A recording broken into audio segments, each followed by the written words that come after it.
Bismillahirrahmanirrahim. Assalamualaikum warahmatullahi wabarakatuh. Gini aja. Narai kabar. Bahalar kan? Ntar nyontek dulu. Yang sebelah sini nih. Kawalku Bakena. Bener gak sih? Cowok-cowok Palangkaraya keren semuanya. Salah Ustadz katanya. Alhamdulillahirabbil alamin. Alhamdulillahilladzi arsala rasulahu bil huda wa dinil haq mubasysyiran wa mundhiran. Asyhadu an la ilaha illallah wahdahu la syarika lah wa asyhadu anna Muhammadan abduhu wa rasuluh alladzi la nabiyya ba'dah. Allahumma salli wa sallim wa barik ala sayyidina wa habibina wa nabiyyina wa syafi'ina Muhammad wa ala alihi wa sahbihi wa man tabi'ahu ila yaumil qiyamah. Rabbi syrah li sadri wa yassir li amri qad min lisani yafqahu qawli.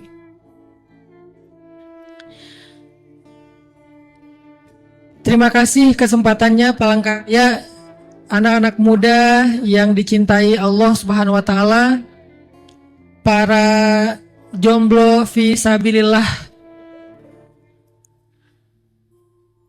Pasti tadi udah dimotivasi sama Kakak Buni ya. Para penunggu apa istilahnya? Yang menunggu dihalalin. Kalau yang di sini yang pejuang halal. Semoga Allah Subhanahu wa taala selalu memberikan rahmat dan anugerah kepada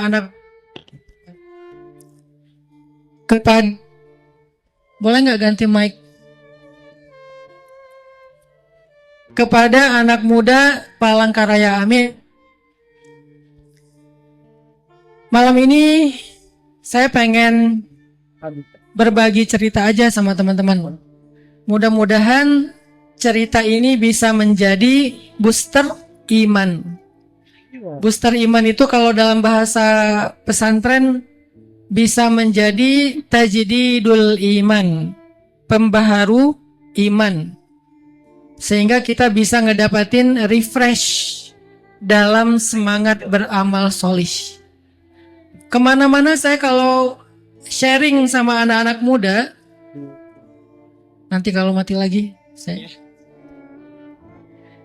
kemana-mana saya kalau sharing sama anak muda, apapun masalah anak muda, saya selalu ngajak mereka untuk belajar lebih mengandalkan Allah dalam hidup. Karena as-siqah billah, percaya kepada Allah, yakin kepada Allah, berpegang teguh kepada Allah, melibatkan Allah, berserah kepada Allah, atau dalam bahasa lebih singkatnya adalah iman. Itu tuh kayak akar. Jadi kalau Allah memberikan perumpamaan orang yang beriman itu seperti jaratin thayyibah, seperti pohon yang baik, maka pohon itu ada 3 unsur yang paling umum. Unsur yang pertama adalah asluha sabit, akar yang menancap di bumi. Unsur yang kedua adalah far'uha fis sama, batang dan dahan yang menjulang ke langit.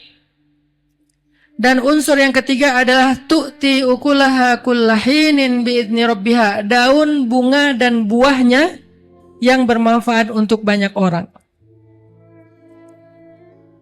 Allah menggunakan analogi pohon untuk menjelaskan tentang seorang mukmin. Seorang manusia yang ideal itu seperti pohon yang baik. Maka akar dari pohon itu dalam konteks kita adalah iman. Sehingga pohon yang tidak punya akar, dia tidak akan tumbuh dengan baik. Pohon yang akarnya sudah rusak, pasti daunnya, bunganya, buahnya juga akan rusak. Itu artinya seorang manusia tanpa iman tidak mungkin dia akan menjadi seorang yang bahagia dan sukses. Tanpa iman dia nggak mungkin bisa growing dengan pertumbuhan yang baik. Tanpa iman dia nggak mungkin menjadi orang yang bisa memberikan lebih kepada orang lain. Tanpa iman dia tidak akan menjadi anfa'uhum linnas, orang yang paling bermanfaat untuk orang lain. Maka akar dari diri kita itu adalah iman yang ditanam di dalam hati. Sehingga kalau misalnya kita belajar dari analogi pohon nih teman-teman, Allah tuh sengaja ngambil analogi pohon biar kita tuh tafakur. Biar kita belajar dari semesta yang ada di sekeliling kita. Tadi saya ketika mau landing ngelihat hutan Kalimantan, khususnya Kalimantan Manggarai, sampai akhirnya saya nggak tahan untuk story berbagi kebahagiaan lewat. Dan saya berharap story saya itu selalu ada pesannya, bukan sekedar happy-happyan. Saya ingin berbagi pesan dan kebahagiaan tentang betapa anugerah alam, hutan, pohon, itu tuh anugerah yang sangat berharga. Bukan hanya untuk kita nikmati, tapi juga untuk kita tafakuri. Jadi yang namanya belajar Al-Quran itu bukan cuma baca hurufnya, tapi juga hanya itulah tafsir. Tafsir Al-Quranul Azim karya Ibnu Katsir, tafsir Al-Qurtubi, tafsir Jalalain, dan banyak lagi kitab-kitab tafsir yang lain, baik tafsir bahasa, tafsir fikih, tafsir hadis, tafsir akidah, dan seterusnya. Itulah yang kita anggap kitab tafsir yang kita baca lalu kita memahami Al-Quran. Padahal ada kitab tafsir lain yang juga bisa menjelaskan pemahaman kita terhadap Al-Quran. Salah satunya adalah belajar kitab-kitab yang menjelaskan tentang alam semesta. Saya di rumah tuh punya 2 judul buku tentang semesta ya, tentang alam. Yang pertama judulnya The Miracle Life of Plants, keajaiban kehidupan pohon atau tanaman. Dan yang kedua adalah Amazingnya Soil atau keajaiban tanah. Ada beberapa lembar saya baca tentang masalah pohon, akhirnya saya jadi ngerti. Ternyata saya jadi ngerti Al-Quran gitu, ngerti surat Ibrahim tentang analogi pohon bagi orang yang beriman. Tahu nggak teman-teman, ternyata pohon itu ketika awal tumbuh, dia tidak tumbuh ke atas. Pohon ketika awal dia tumbuh dari mulai benih atau biji, dia tidak tumbuh ke atas. Pertama kali proses pertumbuhan pohon, dia tumbuhnya ke bawah. Yang kita kenal dengan istilah akar. Mungkin kita berpikir, kenapa biji-bijian yang saya tanam tuh kok enggak tumbuh-tumbuh? Soalnya enggak kelihatan. Kayaknya mati deh. Kayaknya salah deh. Kayaknya hilang deh, dikorek-korek sama kucing deh. Kita suka salah paham karena kita pikir yang namanya tumbuh itu ke atas. Padahal dalam konsep pertumbuhan pohon, dia tidak tumbuh ke atas yang pertama, dia tumbuh dulu ke bawah, ke dalam. Sehingga ketika Allah Subhanahu wa Ta'ala menganalogikan manusia dengan pohon, menganalogikan orang yang beriman dengan pohon, yang pertama kali Allah sebutkan syarat dari menjadi pohon yang baik, asluha sabit. akarnya kuat ke dalam tanah.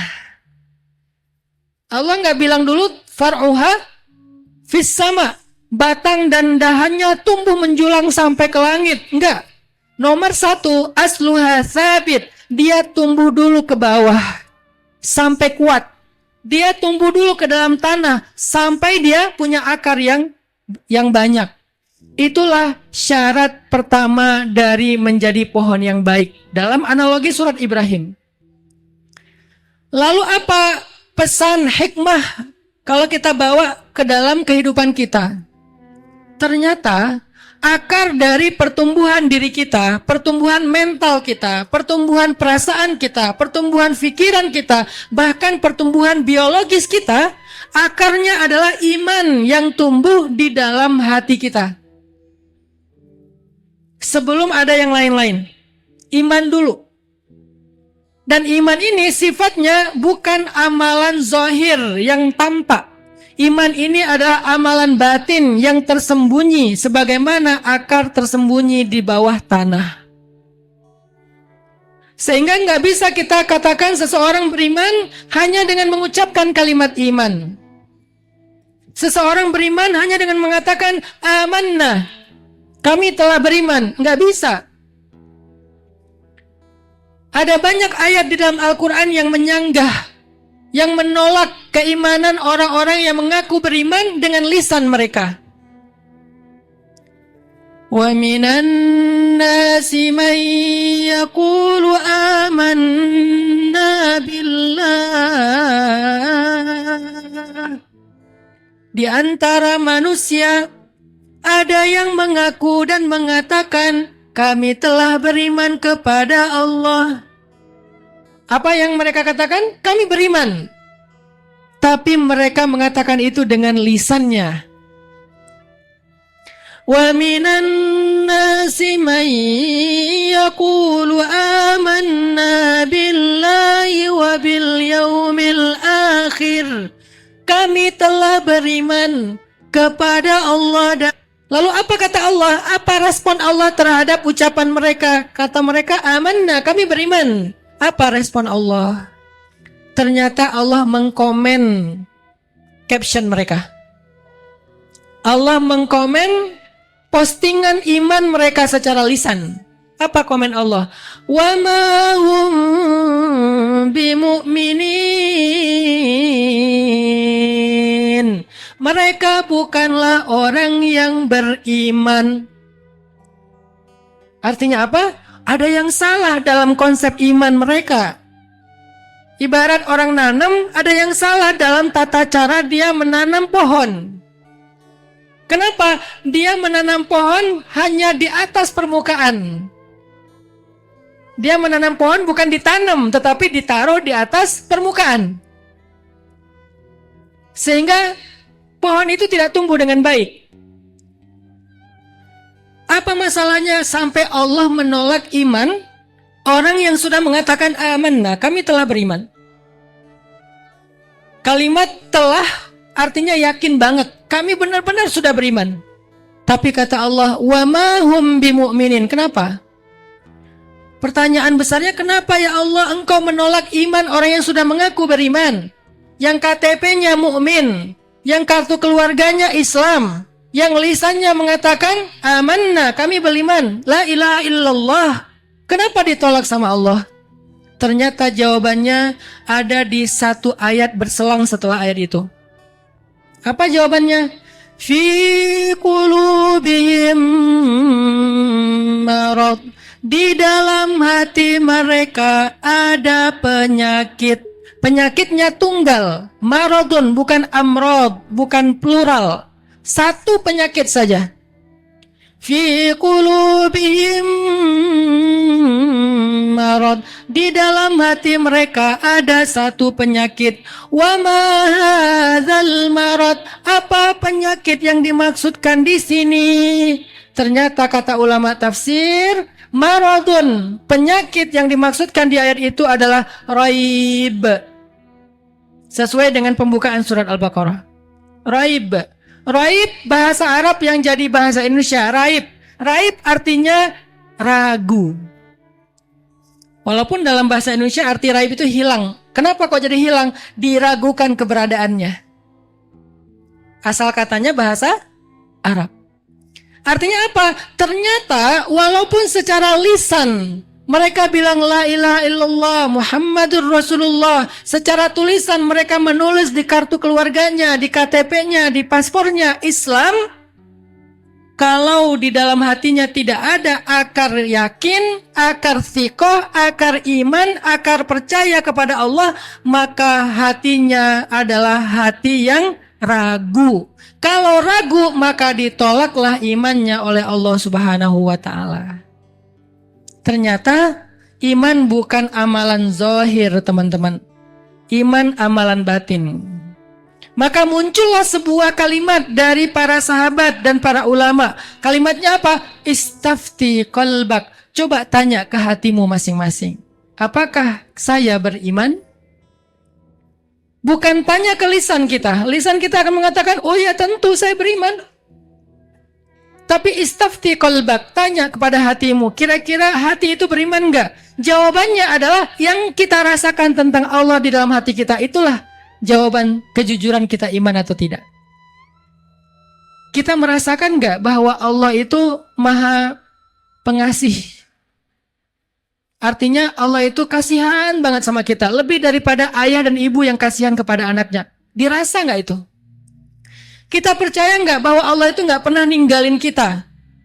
Wadduha wallaili idza saja ma wadda'aka rabbuka wa ma qala.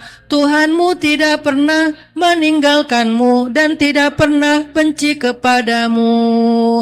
Percaya nggak kita di dalam hati tentang itu? Istafti qalbak. Ada lagi tuh di surat yang lain, orang yang ngaku-ngaku beriman dengan lisan tetapi ditolak oleh Allah. Qalatil a'rabu amanna qul lam tu'minu walakin qulu aslamna walamma yadkhulil imanu fi qulubikum. Kata orang Arab Badui, kami telah beriman. Katakan kepada mereka bahwa kalian belum beriman, kalian baru menjadi orang Islam. Kenapa ya Allah kok enggak disebut sebagai orang beriman, enggak diakui imannya? Kata Allah, walamma yadkhulul iman fi qulubikum. Iman belum masuk ke dalam hati kalian. Alasannya sama, hati. Maka kemanapun saya pergi teman-teman, dalam sharing-sharing saya dengan anak muda, apapun masalah kita, masalah itu kan tentang batang, dahan, daun, bunga, buah. Aduh nih batangnya kering, aduh dahannya patah, aduh daunnya rusak, aduh bunganya kecil, aduh buahnya asam, aduh buahnya busuk, aduh buahnya kok nggak jadi. Dan seterusnya, segala macam keluhan di sebuah pohon, pasti awal masalahnya ada di dalam tanah, yaitu akarnya. Sekarang kita ngeluh nih, kok saya gampang bosan ya? Kok saya ngerasa kayak hilang arah ya? Kok saya merasa nggak berguna ya? Kok saya susah banget maafin kesalahan orang ya? Kok saya masih nggak bisa ngelupain mantan ya? Kok saya masih sering buka akun fake untuk ngepoin dia udah bahagia atau belum ya? Akunnya ada 2. Official sama yang fake. Lebih sering pakai akun fake daripada official buat ngepoin. Kok bisa gini ya kehidupan saya? Kok saya kayak ngerasa nggak pede ya? Kok saya kayaknya nggak bisa ngelihat masa depan yang cerah ya? Sampai akhirnya keluhan yang lebih parah lagi, mulai muncullah yang namanya keluhan mental atau mental illness. Mulai dari stres, lama-lama depresi, lama-lama pengen bunuh diri, lama-lama pengen bunuh orang. Ya, depresi pengen bunuh diri. Naik lagi levelnya jadi skizo, pengen bunuh orang, skizofrenia. Sehingga banyak banget orang yang mengidap mental illness, yang mengalami mental issue, akhirnya dia mencelakai dirinya dan orang lain, dan itu banyak. Marah, nggak bisa terkendali, akhirnya menghancurkan, merusak, merugikan orang lain, menzalimi orang lain. Kenapa kok bisa kayak gitu? Segala keluh kesah yang kita alami dalam hidup kita, teman-teman, coba periksa dulu akar di dalam hati kita. Apa akarnya? Iman kepada Allah Subhanahu wa taala. Karena sebetulnya orang-orang sebelum kita juga mengalami masalah yang sama, tetapi mereka survive. Mereka mengalami ujian yang berat, tetapi mereka survive. Mereka sukses melewati ujian tersebut. Siapa mereka? Banyak. Mulai dari para anbiya, para solihin, para siddiqin, para syuhada. Mereka semuanya mengalami masalah yang sama dengan kita. Variannya banyak. Apa masalah kita? Jomblo. Ada Nabi jomblo fisabilillah. Siapa beliau? Ada dua. Yang pertama Yusuf alaihissalam. Ujian beliau apa sebagai jomblo? Digoda sama cewek cantik. Kita belum digoda sama cewek cantik, baru digoda sama TikTok. Scrolling, ya, nggak seberat Nabi Yusuf itu. Apakah Nabi Yusuf berhasil? Berhasil. Bahkan beliau mengatakan, aku lebih suka di penjara daripada berbuat dosa dengan perempuan yang bukan mahramku, yang haram. Berarti Nabi Yusuf adalah teladan para jomblo fisabilillah dalam melewati ujian kejombloan. Pertanyaannya, apa rahasia Nabi Yusuf bisa sukses melewati ujian seberat itu? Digoda seorang perempuan cantik, perempuan yang menawan, udah dikunci pintunya, nggak ada siapa-siapa, dan Nabi Yusuf normal. Jangan pernah berpikir Nabi Yusuf nggak normal. Wahammat bihi, wahamma biha. Ayatnya gitu. Wahammat bihi, wahamma biha. Artinya apa? Cewek itu tertarik kepada Yusuf. Nabi Yusuf juga punya rasa tertarik kepada dia. Normal. Jangan berpikir nggak bisa jadi contoh Ustadz, soalnya Nabi Yusuf nggak kayak kita. Kita cowok normal. Nabi Yusuf terlalu spesial. Nabi Yusuf cowok normal, tetapi imannya yang spesial. Kita cowok normal, imannya yang bermasalah. Sama-sama normal. Yang membedakan yang satu punya benteng iman, yang satu tidak punya benteng iman. Ternyata rahasia Nabi Yusuf selamat dari ujian kejombloan, diuji dengan perempuan cantik adalah tiba-tiba melihat kebesaran Allah.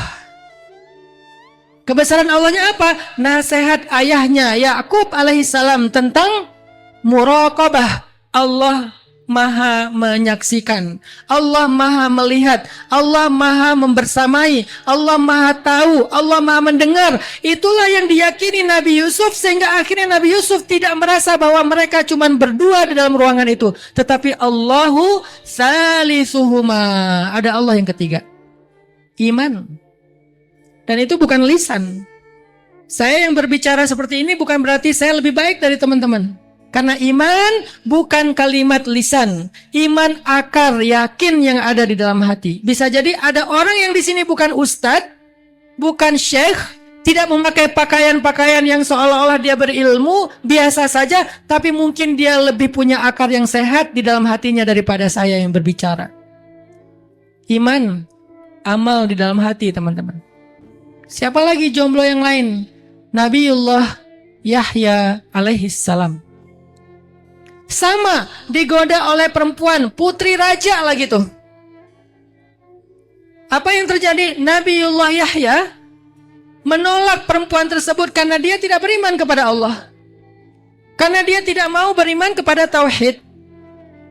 Padahal putri raja ini cantik, anak raja. Kalau Nabi Yahya menerima dia, Nabi Yahya akan menjadi seorang pangeran dan bisa jadi putra mahkota yang akan diberikan kekuasaan di Baitul Maqdis. Diberikan kekuasaan di Palestina, di Hijaz, di Syam. Jadi penguasa besar. Tetapi semua itu tidak berarti bagi Nabi Yahya kalau tidak ada iman sehingga ditolak. Tidak ada iman. Yahya menolak cinta perempuan tersebut. Perempuan itu marah, sakit hati, dendam. Akhirnya dia meminta hadiah ulang tahunnya kepala Nabiullah Yahya alaihi salam. Dibunuhlah Nabi Yahya oleh Bani Israel. Ini artinya Nabi Yahya selamat. Nabi Yusuf selamat. Apa yang menjadikan mereka selamat? Akar yang kuat di dalam hati mereka. Sehingga Nabi Yahya dalam keadaan bersujud, kemudian dipenggalanya, tapi Nabi Yahya mendapatkan khusyuk dan nikmat ibadah kepada Allah Subhanahu wa taala, iman, akar. Baru batangnya besar, dahannya tinggi menjulang ke langit, daun bunga dan buahnya banyak subur. Kalau akarnya sehat.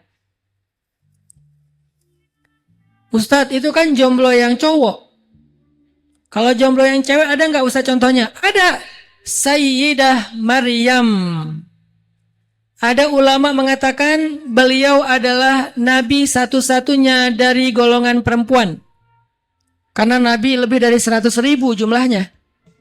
Tapi mayoritas ulama mengatakan dia bukan nabi tetapi perempuan sempurna, orang soleh. Apapun itu, yang jelas Sayyidah Maryam salah satu perempuan teladan yang luar biasa. Apa kita teladani dari Sayyidah Maryam? Sayyidah Maryam adalah perempuan yang muda, cantik, tapi nggak kenal laki-laki. Nggak kenal laki-laki, kecuali 4 orang. Pertama ayahnya Zakaria. Pertama ayahnya Imran. Kedua pamannya Zakaria, ketiga anaknya Yahya, Isa, keempat sepupunya sepupunya yaitu Yahya. Tidak kenal laki-laki kecuali 4 orang saja. Nggak ada followers laki-laki. Nggak ada kontak laki-laki di handphonenya. Kalau gitu nggak boleh dong Ustaz? Boleh. Ini bukan lagi berfatwa boleh dan tidak. Ini kita lagi ngambil inspirasi gimana seriusnya beliau menjaga diri. Ketika muncul seorang laki-laki ganteng, menjadi seorang laki-laki yang tiba-tiba ada di hadapan beliau, fatamassala laha basharan sawiyya. Datanglah malaikat menjelma, fatamassala, misal, memisalkan diri, menjelma artinya. Fatamassala laha basharan sawiyya, menjelma di hadapan Maryam sebagai seorang laki-laki yang ideal. Coba bayangin, diuji sama cowok keren. Lebih keren daripada Jungkook. Walaupun Jungkook keren sih. Tapi lebih keren daripada Jungkook. Siapa lagi? Lebih keren daripada Ronaldo. Ronaldo muda tapi ya. Lebih keren daripada opa-opa. Lebih keren daripada cowok-cowok anime. Kenapa saya bilang dia keren banget? Karena kerennya tuh bukan keren-keren ganteng-ganteng serigala. Gantengnya ganteng-ganteng malaikat. Coba bayangin, standar gantengnya tuh malaikat. Allah aja bilang ganteng. Ini bukan kata saya, Allah yang bilang basyaron sawiyya. Arti basyaron sawiyya, laki-laki yang ideal. Bukan perfect, ideal. Karena perfect itu gak selalu ideal. Contoh, ideal rambutnya ikal sepundak, ideal kulitnya putih bersih, ideal hidungnya mancung, ideal alisnya bertaut, ideal tinggi dan gagah, ideal banget, cowok paling keren. Kalau seandainya ada Instagram, udah langsung jadi model dan selebgram. Basyaron sawiyya, tiba-tiba ada di hadapan Sayyidah Maryam. Apa yang dilakukan Sayyidah Maryam? Minta foto? Jerit-jerit? Enggak sama sekali teman-teman. Enggak nangis-nangis, guling-guling, emoticon. Love, big heart, little love. Semua dikeluarin, enggak sama sekali. Sayyidah Maryam menghadapi cowok yang lebih keren daripada opa-opa Korea. Apa kalimat yang diucapkan oleh Sayyidah Maryam yang mulia? Inni a'udzu birrahmani minka in kunta taqiyya. Bahasa singkatnya, a'udzu billahi min. Aku berlindung kepada Allah dari kamu. Ini, apakah beliau tidak normal? Normal banget. Bahkan kata Nabi, kamula minar rijali katsir, walam yakmul minan nisa illa arba'ah. Cowok yang sempurna itu banyak, tapi tidak ada cewek yang sempurna kecuali 4. Salah satunya Sayyidah Maryam. Sempurna. Biologisnya sempurna, psikologisnya sempurna, mentalnya sempurna, normal, nggak ada yang kelainan. Melihat cowok ganteng kok malah ta'awuz, kelainan mental kayaknya. Enggak, sempurna. Kenapa kok bisa ta'awuz? Karena yang membuat dia berta'awuz, ekspresinya adalah ekspresi dari akar iman, bukan hawa nafsu. Sekarang kita istafti qalbak, tanya kita masing-masing. Ketika kita mengekspresikan sesuatu, ekspresi kita itu adalah buah dari akar iman atau buah dari pohon yang tidak punya akar iman. Kan ekspresi itu buah, ekspresi itu bunga, ekspresi itu daun yang keluar dari batang dan dahan pohon.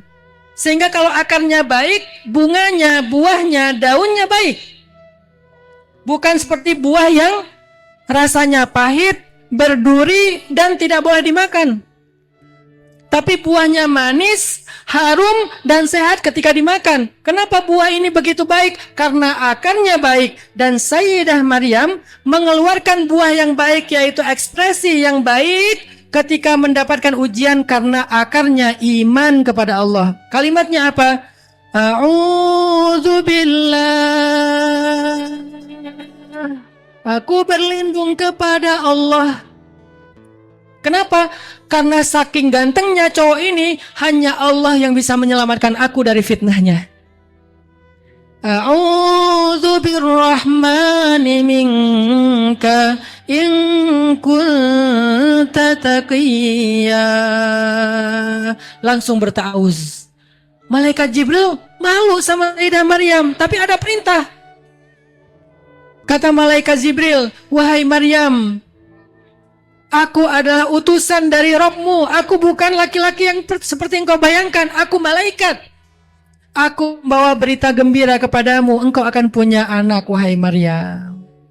Apa respon Sayyidah Maryam ketika tahu akan punya anak, akan hamil? Bagaimana saya akan memiliki anak?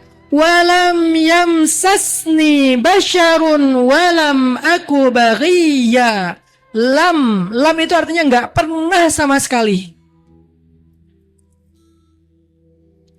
Kalau la tidak, tapi kadang-kadang pernah. Sekarang tidak nih. Kalau lamma belum, mungkin besok iya. Kalau la sekarang enggak, mungkin kemarin iya. Kalau lamma belum, mungkin besok ya.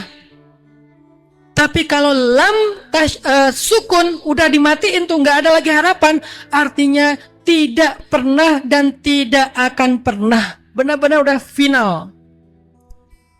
Walam yamsasni bashar. Aku tidak pernah dan tidak akan pernah disentuh oleh seorang laki-laki. Disentuh aja nggak? Coba bayangin. Kalau sekarang mungkin beberapa teman-teman ngelihat ya, Ustadz Hanan kalau foto kenapa nggak mau foto sama cewek? Bukan saya sok suci. Saya lagi pengen memberikan tren cewek cowok itu jangan foto bareng kecuali ada mahramnya. Yang sering jadi objek dan korban adalah Ustadz. Ustadz kan orang solih. Ustadz kan orang beriman. Ustadz imannya kuat nih, gak apa-apa foto sama kita. Kata siapa? Ustadz itu sama dengan kita, manusia. Ujiannya sama.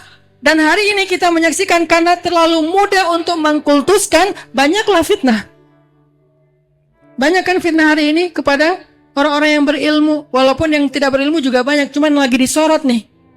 Di pondok pesantren, di lembaga-lembaga pendidikan. Kenapa? Karena kita terlalu mengkultuskan bahwa ini suci.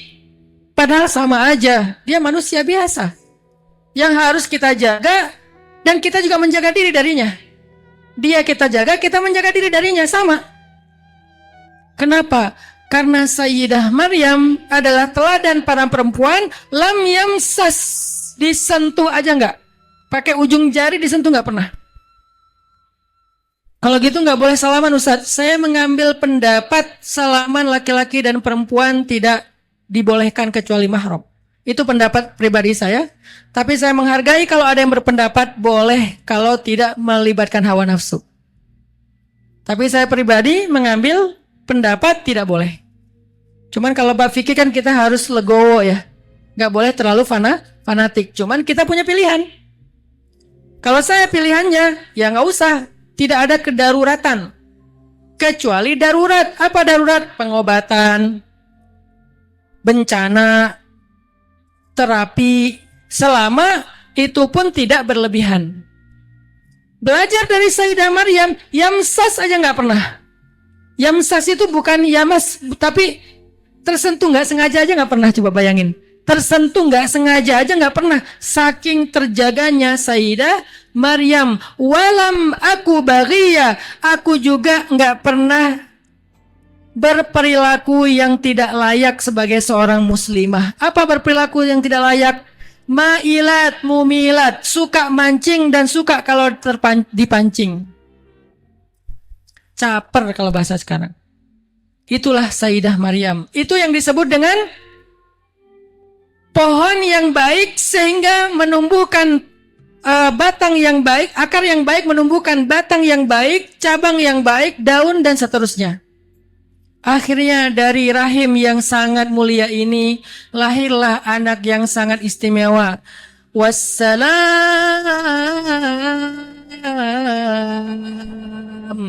Wassalamu alayya yawma wulida wa yawma yamutu wa yawma yub'atsu hayya. Siapa dia?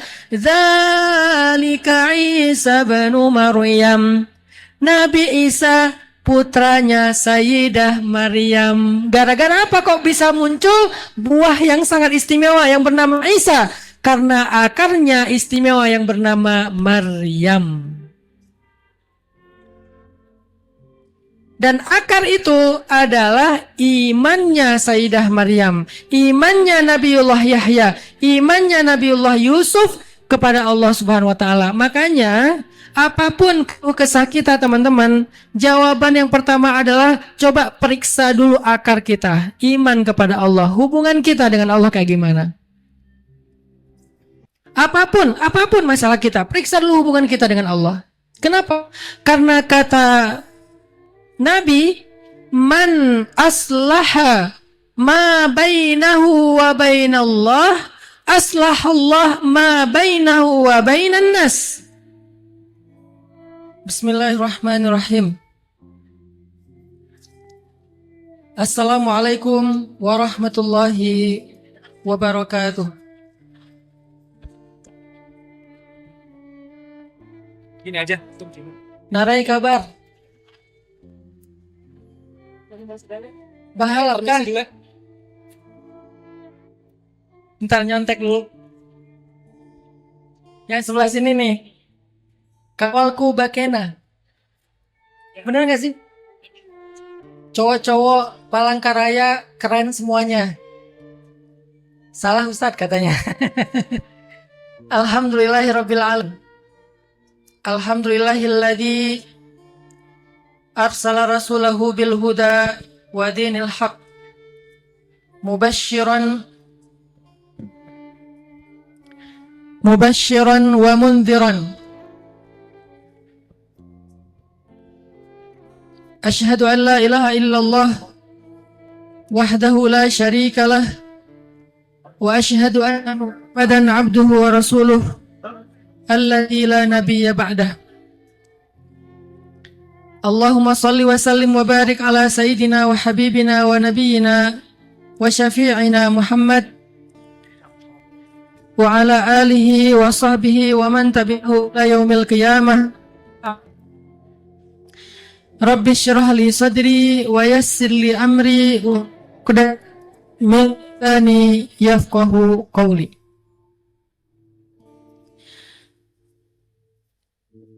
Terima kasih kesempatannya palangkaraya anak-anak muda yang dicintai Allah Subhanahu wa taala, para jomblo fi sabilillah.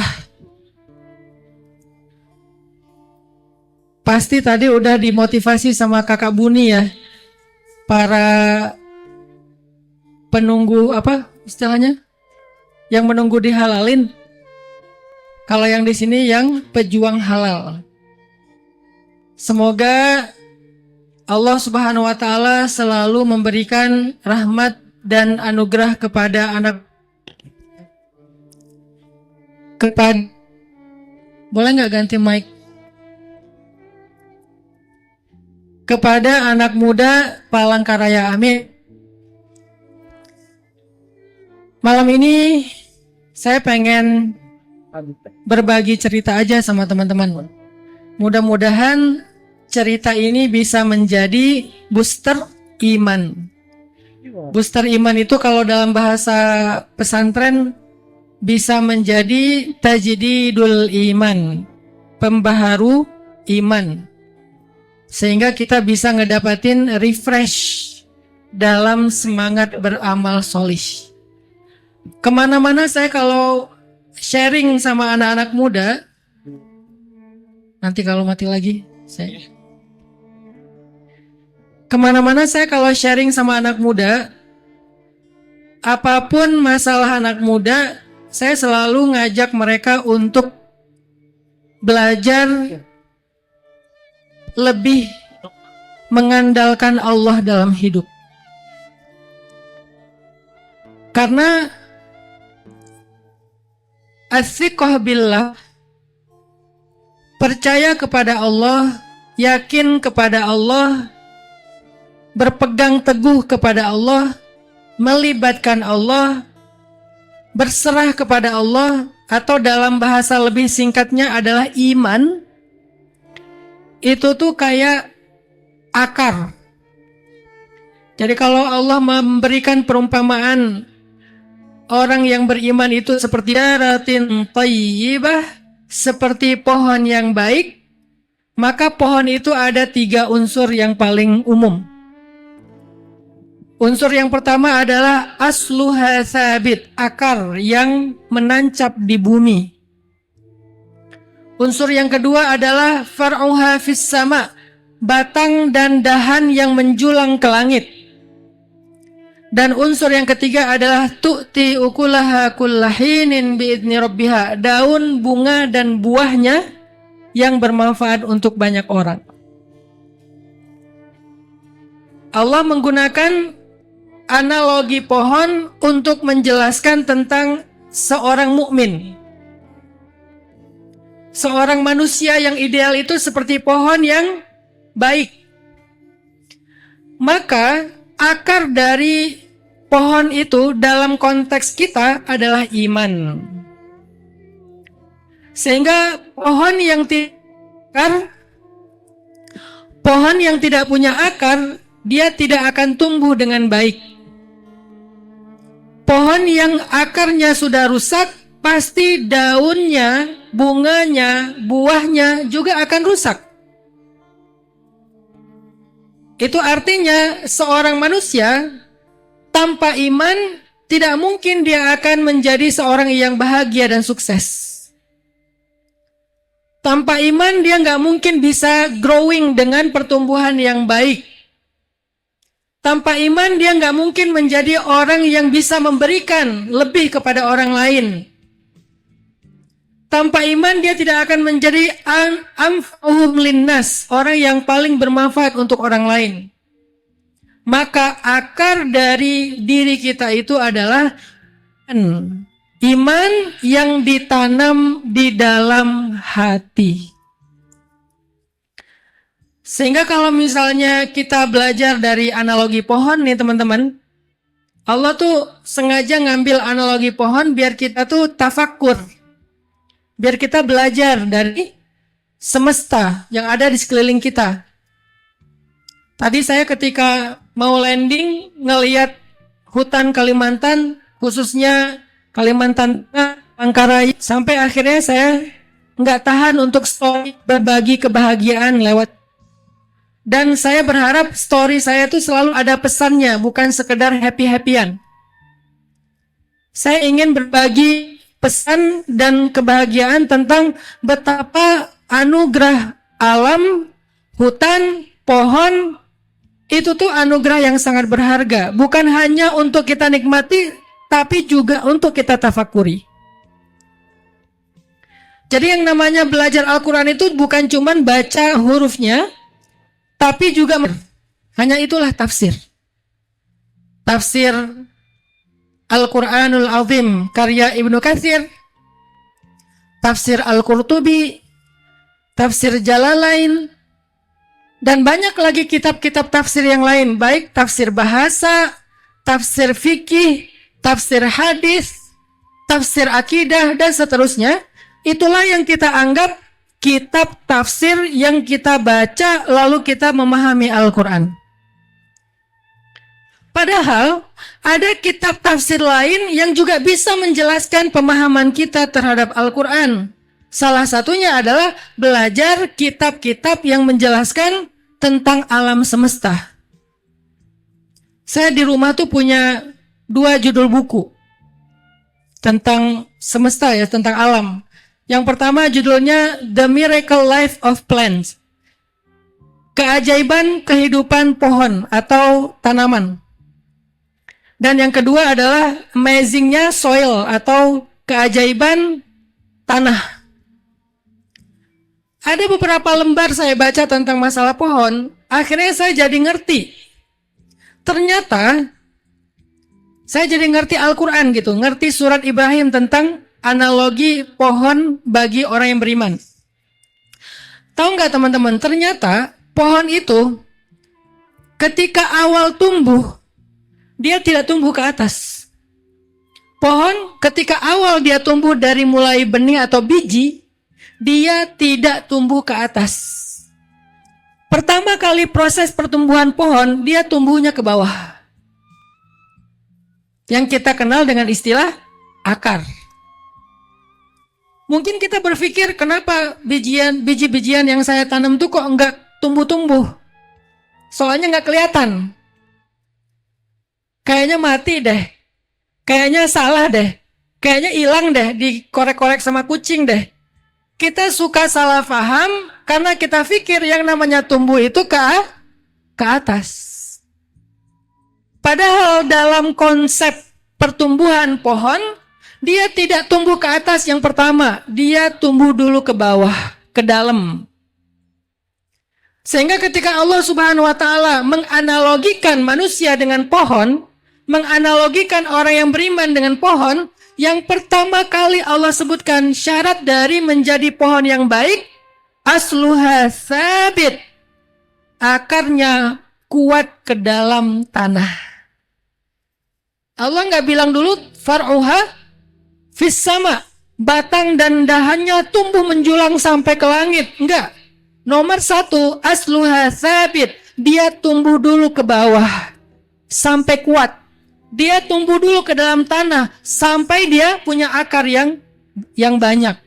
Itulah syarat pertama dari menjadi pohon yang baik dalam analogi surat Ibrahim. Lalu apa pesan hikmah kalau kita bawa ke dalam kehidupan kita? Ternyata akar dari pertumbuhan diri kita, pertumbuhan mental kita, pertumbuhan perasaan kita, pertumbuhan pikiran kita, bahkan pertumbuhan biologis kita, akarnya adalah iman yang tumbuh di dalam hati kita. Sebelum ada yang lain-lain, iman dulu. Dan iman ini sifatnya bukan amalan zahir yang tampak. Iman ini adalah amalan batin yang tersembunyi sebagaimana akar tersembunyi di bawah tanah. Sehingga nggak bisa kita katakan seseorang beriman hanya dengan mengucapkan kalimat iman. Seseorang beriman hanya dengan mengatakan amanna, kami telah beriman. Nggak bisa. Ada banyak ayat di dalam Al-Quran yang menyanggah, yang menolak keimanan orang-orang yang mengaku beriman dengan lisan mereka. وَمِنَ النَّاسِ مَن يَقُولُ آمَنَّا بِاللَّهِ. Di antara manusia ada yang mengaku dan mengatakan kami telah beriman kepada Allah. Apa yang mereka katakan? Kami beriman. Tapi mereka mengatakan itu dengan lisannya. وَمِنَ النَّاسِ مَن يَقُولُ آمَنَّا بِاللَّهِ وَبِالْيَوْمِ الْآخِرِ. Kami telah beriman kepada Allah. Lalu apa kata Allah? Apa respon Allah terhadap ucapan mereka? Kata mereka, amanna, kami beriman. Apa respon Allah? Ternyata Allah mengkomen caption mereka. Allah mengkomen postingan iman mereka secara lisan. Apa komen Allah? Wa ma hum bimu'minin. Mereka bukanlah orang yang beriman. Artinya apa? Ada yang salah dalam konsep iman mereka. Ibarat orang nanam, ada yang salah dalam tata cara dia menanam pohon. Kenapa? Dia menanam pohon hanya di atas permukaan. Dia menanam pohon bukan ditanam, tetapi ditaruh di atas permukaan. Sehingga pohon itu tidak tumbuh dengan baik. Apa masalahnya sampai Allah menolak iman orang yang sudah mengatakan amanna, kami telah beriman? Kalimat telah artinya yakin banget. Kami benar-benar sudah beriman. Tapi kata Allah, wa ma hum bimu'minin. Kenapa? Pertanyaan besarnya, kenapa ya Allah engkau menolak iman orang yang sudah mengaku beriman? Yang KTP-nya mukmin, yang kartu keluarganya Islam, yang lisannya mengatakan amanna, kami beriman, la ilaha illallah. Kenapa ditolak sama Allah? Ternyata jawabannya ada di satu ayat berselang setelah ayat itu. Apa jawabannya? Fi qulubihim marad. Di dalam hati mereka ada penyakit. Penyakitnya tunggal. Maradun, bukan amrod, bukan plural. Satu penyakit saja. Fi qulubihim marad. Di dalam hati mereka ada satu penyakit. Wa ma hadzal marad. Apa penyakit yang dimaksudkan di sini? Ternyata kata ulama tafsir, maradun, penyakit yang dimaksudkan di ayat itu adalah raib. Sesuai dengan pembukaan surat Al-Baqarah. Raib. Raib bahasa Arab yang jadi bahasa Indonesia. Raib. Raib artinya ragu. Walaupun dalam bahasa Indonesia arti raib itu hilang. Kenapa kok jadi hilang? Diragukan keberadaannya. Asal katanya bahasa Arab. Artinya apa? Ternyata walaupun secara lisan mereka bilang la ilaha illallah Muhammadur Rasulullah, secara tulisan mereka menulis di kartu keluarganya, di KTP-nya, di paspornya Islam, kalau di dalam hatinya tidak ada akar yakin, akar thiqah, akar iman, akar percaya kepada Allah, maka hatinya adalah hati yang ragu. Kalau ragu, maka ditolaklah imannya oleh Allah Subhanahu wa ta'ala. Ternyata iman bukan amalan zahir, teman-teman. Iman amalan batin. Maka muncullah sebuah kalimat dari para sahabat dan para ulama. Kalimatnya apa? Istafti qalbak. Coba tanya ke hatimu masing-masing. Apakah saya beriman? Bukan tanya ke lisan kita. Lisan kita akan mengatakan, oh ya tentu saya beriman.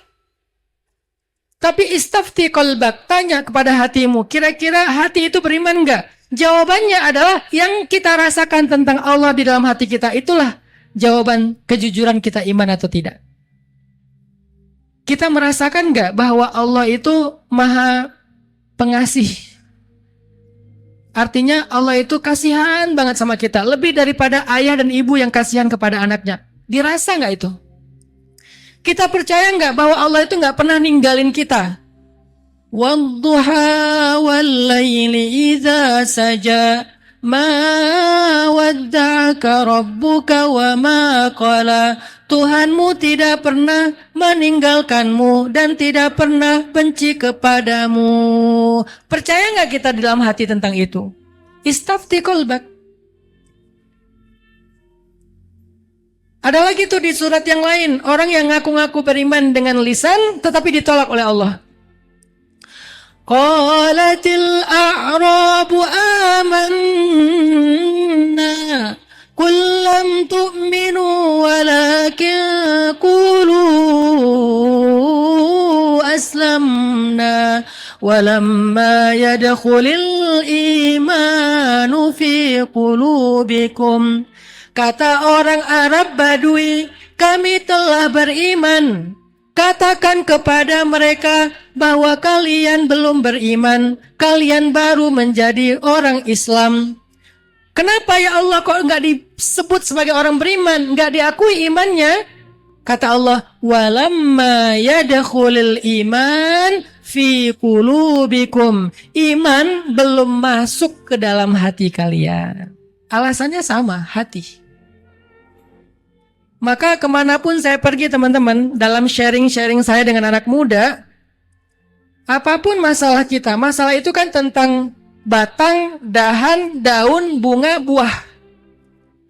Aduh nih batangnya kering, aduh dahannya patah, aduh daunnya rusak, aduh bunganya kecil, aduh buahnya asem, aduh buahnya busuk, aduh buahnya kok nggak jadi. Dan seterusnya, segala macam keluhan di sebuah pohon, pasti awal masalahnya ada di dalam tanah, yaitu akarnya. Sekarang kita ngeluh nih, kok saya gampang bosan ya? Kok saya ngerasa kayak hilang arah ya? Kok saya merasa nggak berguna ya? Kok saya susah banget maafin kesalahan orang ya? Kok saya masih nggak bisa ngelupain mantan ya? Kok saya masih sering buka akun fake untuk ngepoin dia udah bahagia atau belum ya? Akunnya ada 2. Official sama yang fake. Lebih sering pakai akun fake daripada official buat ngepoin. Kok bisa gini ya kehidupan saya? Kok saya kayak ngerasa nggak pede ya? Kok saya kayaknya nggak bisa ngelihat masa depan yang cerah ya? Sampai akhirnya keluhan yang lebih parah lagi. Mulai muncullah yang namanya keluhan mental atau mental illness. Mulai dari stres, lama-lama depresi, lama-lama pengen bunuh diri. Ya, depresi pengen bunuh diri.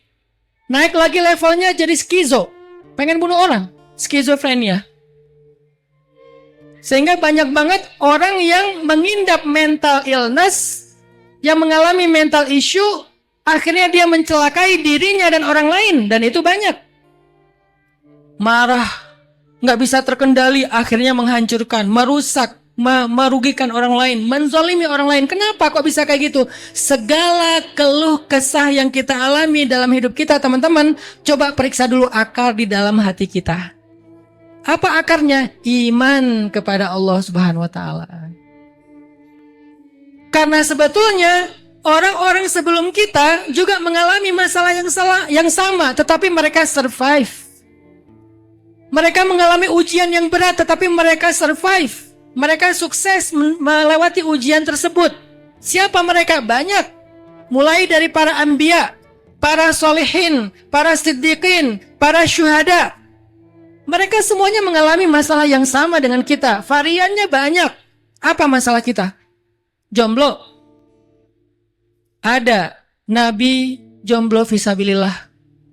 Siapa beliau? Ada 2. Yang pertama Yusuf alaihissalam. Ujian beliau apa sebagai jomblo? Digoda sama cewek cantik. Kita belum digoda sama cewek cantik, baru digoda sama TikTok. Scrolling, ya. Nggak seberat Nabi Yusuf itu. Apakah Nabi Yusuf berhasil? Berhasil. Bahkan beliau mengatakan, aku lebih suka di penjara daripada berbuat dosa dengan perempuan yang bukan mahramku, yang haram. Berarti Nabi Yusuf adalah teladan para jomblo fisabilillah dalam melewati ujian kejombloan. Pertanyaannya, apa rahasia Nabi Yusuf bisa sukses melewati ujian seberat itu? Digoda seorang perempuan cantik, perempuan yang menawan, udah dikunci pintunya, nggak ada siapa-siapa, dan Nabi Yusuf normal. Jangan pernah berpikir Nabi Yusuf nggak normal. Wahammat bihi wahamma biha. Ayatnya gitu. Wahammat bihi wahamma biha. Artinya apa? Cewek itu tertarik kepada Yusuf. Nabi Yusuf juga punya rasa tertarik kepada dia. Normal. Jangan berpikir, gak bisa jadi contoh Ustadz, soalnya Nabi Yusuf gak kayak kita. Kita cowok normal, Nabi Yusuf terlalu spesial. Nabi Yusuf cowok normal, tetapi imannya yang spesial. Kita cowok normal, imannya yang bermasalah. Sama-sama normal, yang membedakan yang satu punya benteng iman, yang satu tidak punya benteng iman. Ternyata rahasia Nabi Yusuf selamat dari ujian kejombloan, diuji dengan perempuan cantik adalah tiba-tiba melihat kebesaran Allah. Kebesaran Allahnya apa? Nasihat ayahnya Yakub alaihissalam tentang muraqabah. Allah Maha menyaksikan, Allah Maha melihat, Allah Maha membersamai, Allah Maha tahu, Allah Maha mendengar. Itulah yang diyakini Nabi Yusuf, sehingga akhirnya Nabi Yusuf tidak merasa bahwa mereka cuma berdua di dalam ruangan itu, tetapi Allahu salisuhuma, ada Allah yang ketiga. Iman. Dan itu bukan lisan. Saya yang berbicara seperti ini bukan berarti saya lebih baik dari teman-teman. Karena iman bukan kalimat lisan, iman akar yakin yang ada di dalam hati. Bisa jadi ada orang yang di sini bukan ustadz, bukan syekh, tidak memakai pakaian-pakaian yang seolah-olah dia berilmu, biasa saja, tapi mungkin dia lebih punya akar yang sehat di dalam hatinya daripada saya yang berbicara. Iman, amal di dalam hati, teman-teman. Siapa lagi jomblo yang lain? Nabiullah Yahya alaihissalam. Sama, digoda oleh perempuan, putri raja lagi tuh. Apa yang terjadi? Nabiullah Yahya menolak perempuan tersebut karena dia tidak beriman kepada Allah. Karena dia tidak mau beriman kepada tauhid.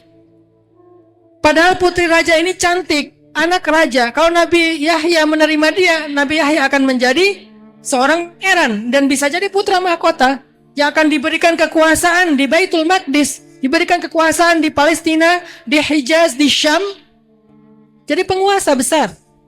Tetapi semua itu tidak berarti bagi Nabi Yahya kalau tidak ada iman sehingga ditolak. Gara-gara Nabi Yahya menolak cinta perempuan tersebut, perempuan itu marah, sakit hati, dendam. Akhirnya dia meminta hadiah ulang tahunnya kepala Nabiullah Yahya alaihissalam. Dibunuhlah Nabi Yahya oleh Bani Israel. Ini artinya Nabi Yahya selamat. Nabi Yusuf selamat. Apa yang menjadikan mereka selamat? Akar yang kuat di dalam hati mereka. Sehingga Nabi Yahya dalam keadaan bersujud, kemudian dipenggalanya, tapi Nabi Yahya mendapatkan khusyuk dan nikmat ibadah kepada Allah Subhanahu wa taala. Iman, akar. Baru batangnya besar, dahannya tinggi menjulang ke langit, daun bunga dan buahnya banyak subur. Kalau akarnya sehat. Ustadz, itu kan jomblo yang cowok. Kalau jomblo yang cewek ada nggak usah contohnya? Ada. Sayyidah Maryam. Ada ulama mengatakan beliau adalah nabi satu-satunya dari golongan perempuan. Karena nabi lebih dari 100.000 jumlahnya. Tapi mayoritas ulama mengatakan dia bukan nabi tetapi perempuan sempurna, orang soleh. Apapun itu, yang jelas Sayyidah Maryam salah satu perempuan teladan yang luar biasa.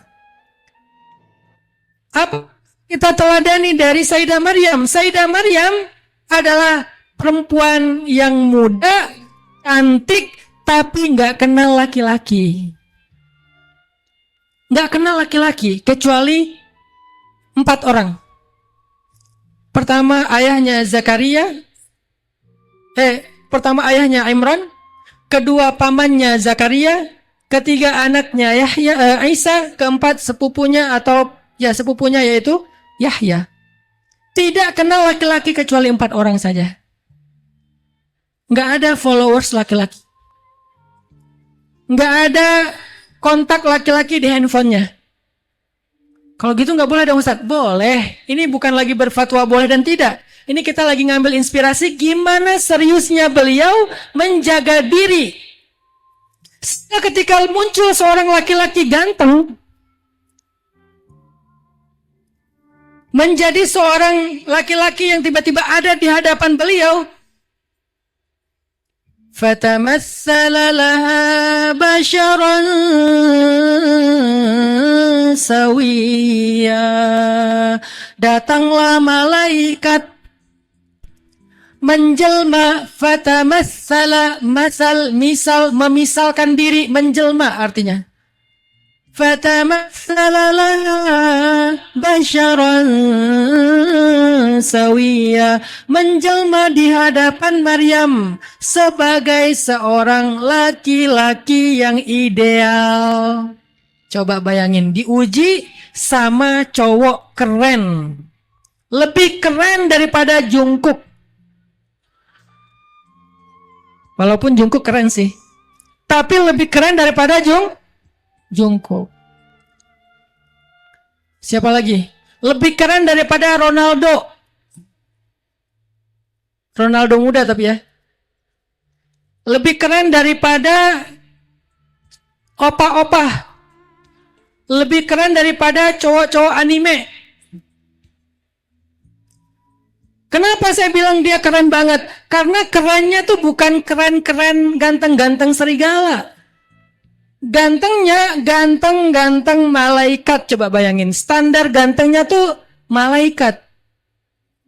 Allah aja bilang ganteng. Ini bukan kata saya, Allah yang bilang basyaron sawiya. Arti basyaron sawiya, laki-laki yang ideal. Bukan perfect, ideal. Karena perfect itu gak selalu ideal. Contoh, ideal rambutnya ikal sepundak, ideal kulitnya putih bersih, ideal hidungnya mancung, ideal alisnya bertaut, ideal tinggi dan gagah, ideal banget, cowok paling keren. Kalau seandainya ada Instagram, udah langsung jadi model dan selebgram. Basyaron sawiya, tiba-tiba ada di hadapan Sayyidah Maryam. Apa yang dilakukan Sayyidah Maryam? Minta foto? Jerit-jerit? Enggak sama sekali teman-teman.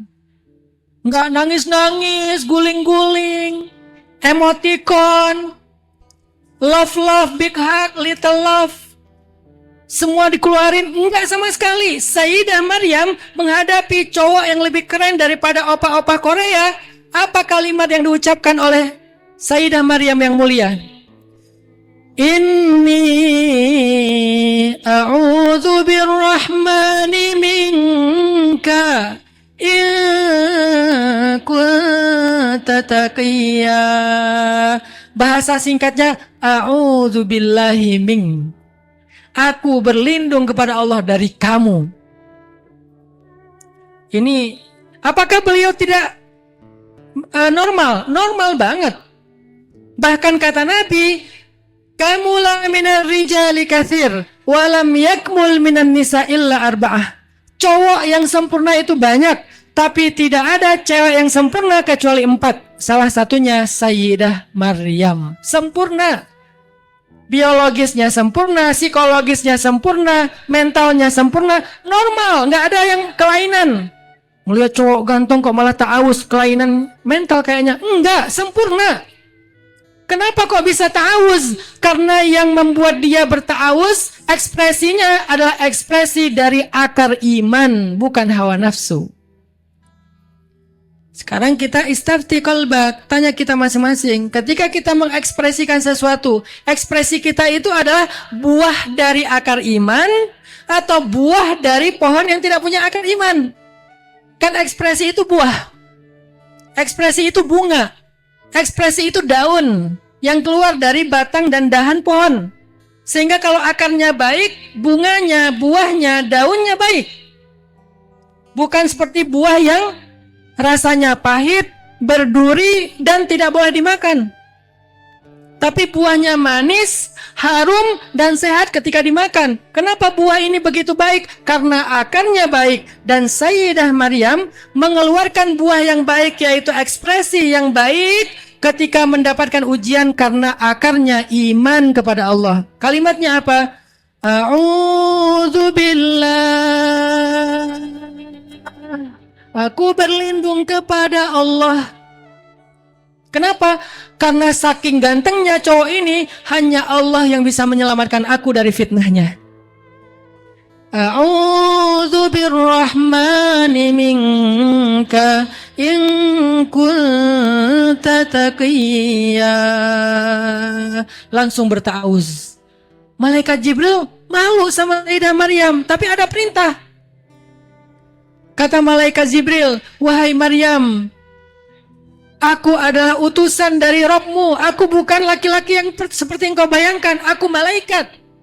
Aku bawa berita gembira kepadamu. Engkau akan punya anak, wahai Maryam. Apa respon Sayyidah Maryam ketika tahu akan punya anak, akan hamil? Bagaimana saya akan memiliki anak? Walam yamsasni basyarun walam aku baghiya. Lam itu artinya nggak pernah sama sekali. Kalau la, tidak. Tapi kadang-kadang pernah. Sekarang tidak nih. Kalau lamma, belum. Mungkin besok iya. Kalau la, sekarang enggak. Mungkin kemarin iya. Kalau lamma, belum. Mungkin besok ya. Tapi kalau sukun udah dimatiin tuh, nggak ada lagi harapan, artinya tidak pernah dan tidak akan pernah. Benar-benar udah final. Walam yamsasni bashar. Aku tidak pernah dan tidak akan pernah disentuh oleh seorang laki-laki. Disentuh aja nggak? Coba bayangin. Kalau sekarang mungkin beberapa teman-teman ngelihat ya, Ustadz Hanan kalau foto kenapa nggak mau foto sama cewek? Bukan saya sok suci.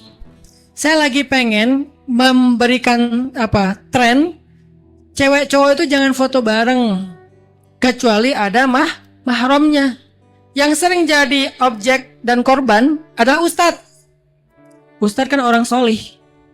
Ustadz kan orang beriman. Ustadz imannya kuat nih, gak apa-apa foto sama kita. Kata siapa? Ustadz itu sama dengan kita, manusia. Ujiannya sama. Dan hari ini kita menyaksikan karena terlalu mudah untuk mengkultuskan, banyaklah fitnah. Banyak kan fitnah hari ini kepada orang-orang yang berilmu. Walaupun yang tidak berilmu juga banyak, cuman lagi disorot nih. Di pondok pesantren, di lembaga-lembaga pendidikan. Kenapa? Karena kita terlalu mengkultuskan bahwa ini suci. Padahal sama aja, dia manusia biasa. Yang harus kita jaga, dan kita juga menjaga diri darinya. Dia kita jaga, kita menjaga diri darinya, sama. Kenapa? Karena Sayyidah Maryam adalah teladan para perempuan, lam yamsas, disentuh aja enggak. Pakai ujung jari disentuh enggak pernah. Kalau gitu nggak boleh salaman Ustadz. Saya mengambil pendapat salaman laki-laki dan perempuan tidak dibolehkan kecuali mahram. Itu pendapat pribadi saya. Tapi saya menghargai kalau ada yang berpendapat boleh kalau tidak melibatkan hawa nafsu. Tapi saya pribadi mengambil pendapat tidak boleh. Cuman kalau bab fikih kan kita harus legowo ya. Nggak boleh terlalu fanatik. Cuman kita punya pilihan. Kalau saya pilihannya ya nggak usah. Tidak ada kedaruratan. kecuali darurat. Apa darurat? Pengobatan, bencana, terapi, selama itu pun tidak berlebihan. Belajar dari Sayyidah Maryam, yamsas aja nggak pernah. Yamsas itu bukan yamas, tapi tersentuh nggak sengaja aja nggak pernah. Coba bayangin, tersentuh nggak sengaja aja nggak pernah. Saking terjaganya Sayyidah Maryam. Walam aku baghiyah, aku juga nggak pernah berperilaku yang tidak layak sebagai seorang muslimah. Apa berperilaku yang tidak layak? Ma'ilat, mumilat, suka mancing dan suka kalau dipancing. Caper kalau bahasa sekarang. Itulah Sayyidah Maryam. Itu yang disebut dengan pohon yang baik sehingga menumbuhkan batang yang baik, akar yang baik menumbuhkan batang yang baik, cabang yang baik, daun dan seterusnya. Akhirnya dari rahim yang sangat mulia ini lahirlah anak yang sangat istimewa.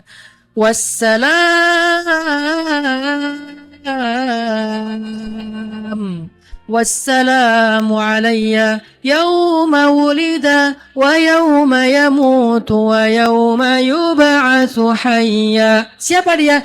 Dzalika Isa bin Maryam.